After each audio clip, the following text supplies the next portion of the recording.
সাহিল, আজকে ইংরেজি প্র্যাকটিস করবে তো? হ্যাঁ স্যার করব। তো চলো দৈনন্দিন জীবনে ব্যবহৃত হয় এমন কিছু সেন্টেন্স শিখে নিই, ঠিক আছে? তাহলে বলো তো সাহিল, আমি কাপড় মেলছি, এটার ইংরেজি কি হবে? I am hanging the clothes up. I am hanging the clothes up. কাপড়গুলো রোদ্রে দাও, এটার ইংরেজি কি হবে? Put the clothes in the sun.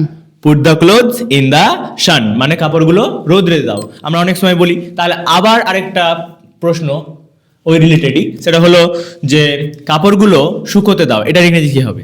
Put the clothes to dry. Put the clothes to dry.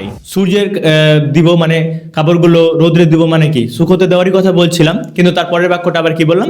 Directly বলছি যে কাপড়গুলো শুকোতে দাও। তাহলে put the clothes to dry আমরা এইভাবে বলতে পারি। আশা করি ভিডিওটি আপনাদের ভালো লেগেছে। এই ধরনের ভিডিও আরো পেতে সুন্দর একটি কমেন্ট করুন।